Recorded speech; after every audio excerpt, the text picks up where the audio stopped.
Coaches, welcome back to another video. I'm Coach Ross, Coach Ross Football. Let me ask you a question.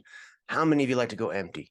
Do you like to go empty? Do you like the empty formation? Do you like the empty package? Do you like that 2-minute drill?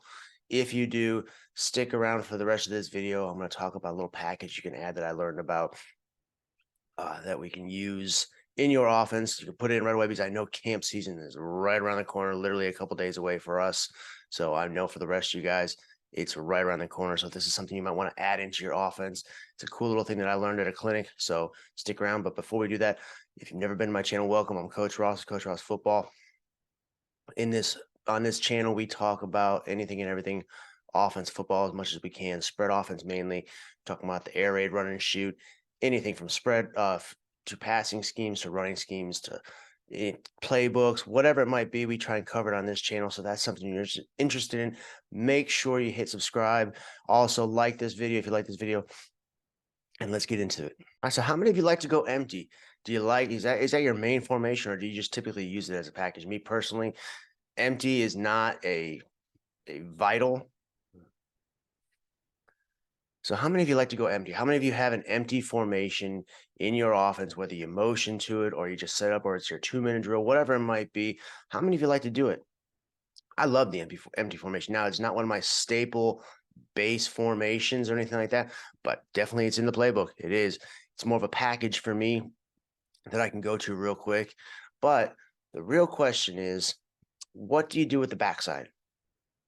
How do you treat the backside to an empty formation? I'm going to kind of go over something that I learned here in a clinic just recently that I thought was really, really cool. So that's not my idea by any means. So I'm going to talk about that right here. Just a simple little thing you could do with your empty formation to make it that much easier and maybe even make you that much faster, because a lot of us use that empty formation when we're trying to go fast, whether it's 2-minute or we're just trying to use tempo. So having this in here, it's a little bit less to teach. They know, okay, automatically if we go to empty, we do this on the backside. So I'm going to get into that right now. All right, so you heard me talk about it before in previous videos. If we use the running game, we attach a quick screen to every single running game. And the simple reason for that is quarterback comes to the line and counts the box. And so you essentially have 2 plays attached to every single run play, whether you can run hitches, whether you can run the quick screen like I'm about ready to show you here. But I've had these in other previous videos where I talked about adding a quick screen to your run game and essentially just letting the quarterback count the box.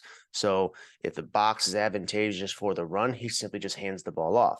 If not, and he has the numbers on the outside, he can pull the ball and throw the ball quickly out to the receiver. He could also, you could create almost like a triple option where you have the option for the quarterback to read that backside defender, whether it be a defensive end or a linebacker that comes down, and essentially create the running option for the quarterback, as well as still being able to throw it out there for the quick screen to the receiver. So we'll just draw the quick screen out here like this.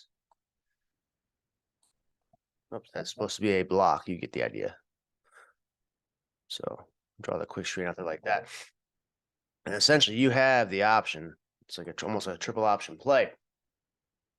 So that's what I talked about in previous videos, is attaching a quick screen to your run game. Now, I learned, or I found out about an idea at a clinic in North Carolina just recently about if you go empty, what do you do with the backside? So we're going to talk about that. And we've talked a little bit about what do you do with the backside before, and, you know, whether it's in quick game. And many coaches are different. Many coaches are different. So you can have double hitches, you can have double slants on the backside. What about adding in a quick screen? What about adding in a quick screen? So it essentially just gives the quarterback less to read. We're going to. What do you do backside? What do you do backside on empty? Typically, a lot of times, you know, I kept backside the same as it was for quick game a lot of times, because it wasn't full field concepts. Quick game's typically one side of the field. So I've used, you know, the double slants. I've used the hitches. That's not a hitch. There we go. I've used double hitches. Really, I mean, it's kind of pick your poison. But I learned that from another coach at a clinic here in North Carolina that why not attach a quick screen to your backside of your empty package? Okay. It makes things a little bit easier, it makes things a little bit less for the quarterback to read. So I thought, you know what?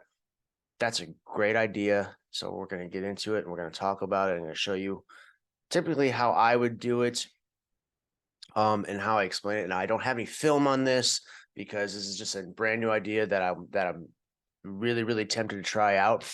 So it's definitely going to be put into my playbook as well. Because in my opinion, I think it makes it easier for the quarterback because he doesn't necessarily have to read space. All he has to do is read numbers. Coming to the line, and we have our empty formation, whether you're going fast with tempo, whether it's 2-minute drill, whether you motion to your empty, whatever it might be. Here's stick drawn up for me. And again, in the past, backside would be double slants, double hitches. But now, what if we just add in a quick screen here? And quarterback has the option. So it's essentially attaching your quick screen to not only your running game, but now to the backside of your empty formation. So now you treat it just like the run game. You count the numbers. Where are the numbers more advantageous? Okay. And this also has to do with leverage too, because if you see certain leverages that the defense give you, obviously you're going to have more advantageous number of positions on the field, different times throughout the field.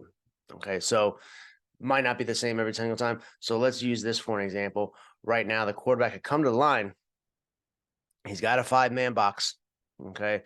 Really, if the defense gives us this type of leverage, the quarterback can pick his poison. The quarterback can pick his poison. He can decide, do I want to throw it out to the quick screen? Because right now the leverage with the safety sitting at 10, corner sitting at around 7 or 8.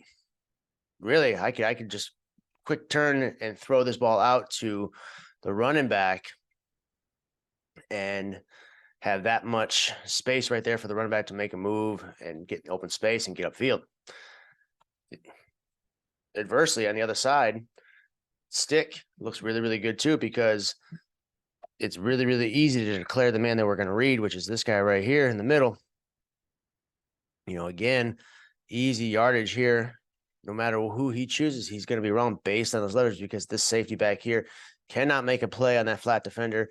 He's more likely worried about a cover 2 or deep cover 3 with his corner sitting back at around 10. All right, so that we already know just based on leverage alone that the clear out route is simply just going to be a clear out route, and we're not going to hit that pre-snap. So now we just read this defender, and what can he do?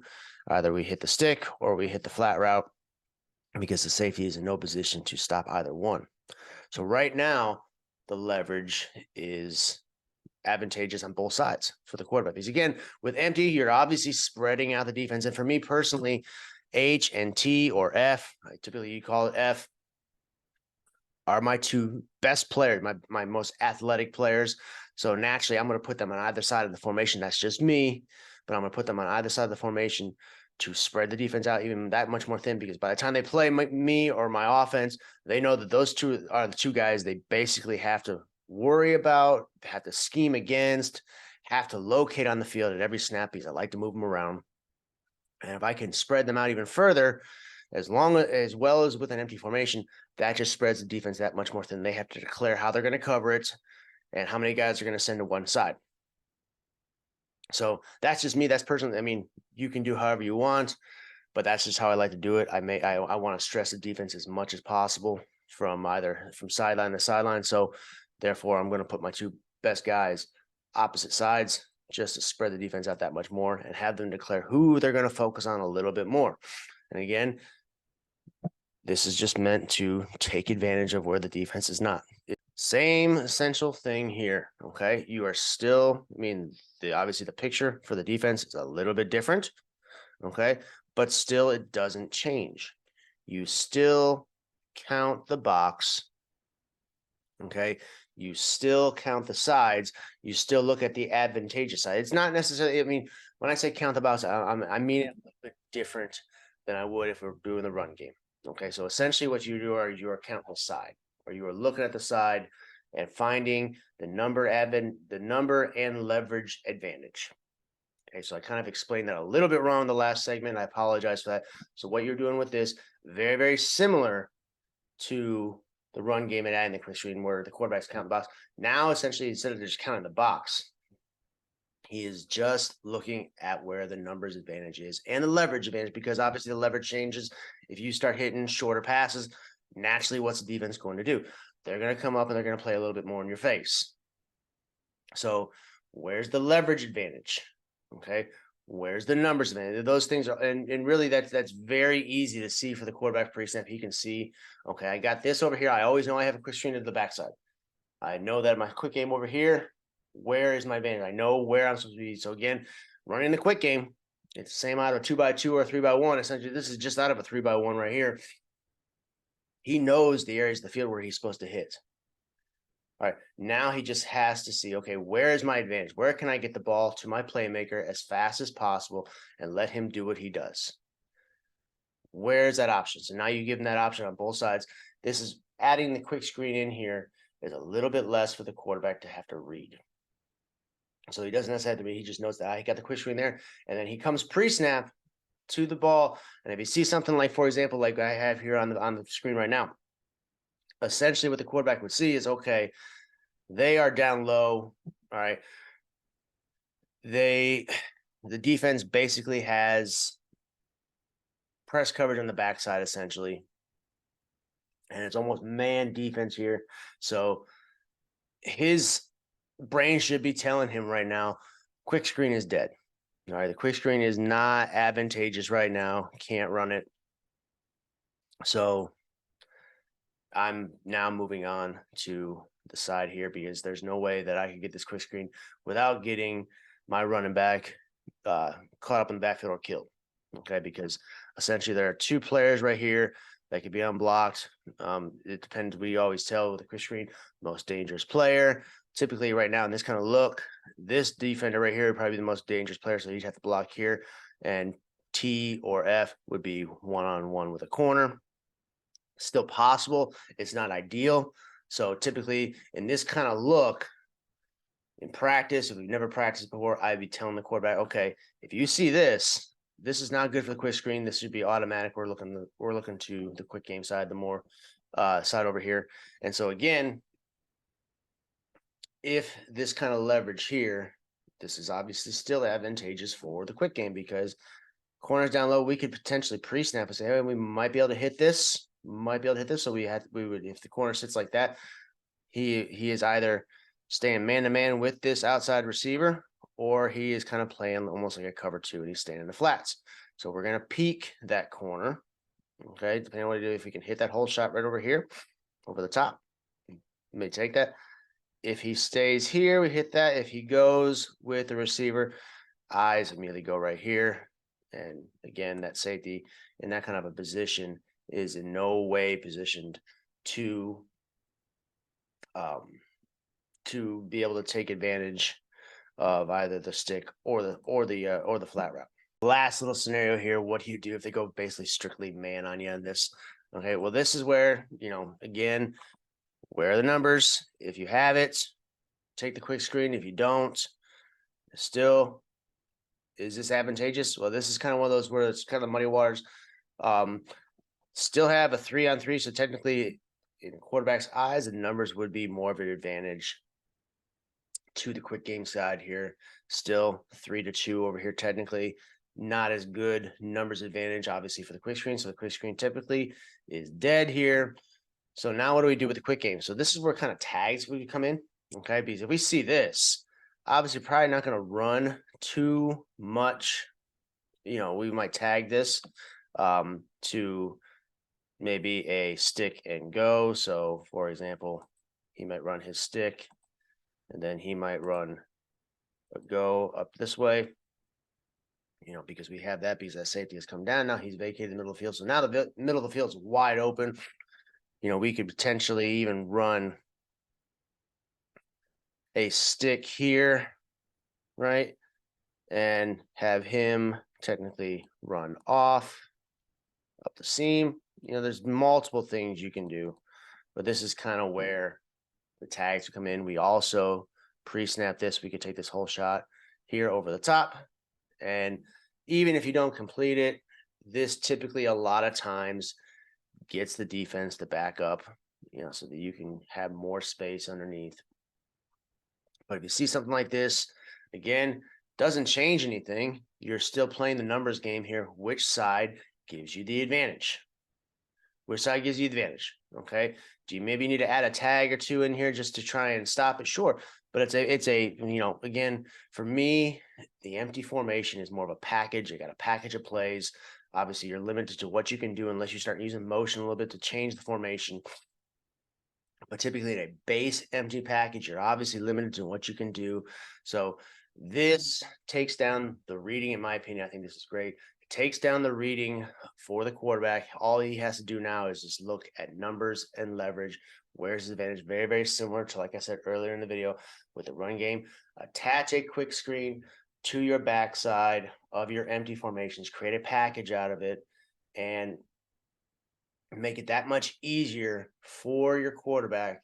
And that way you could potentially go that much faster, catch the defense off, your tempo goes up.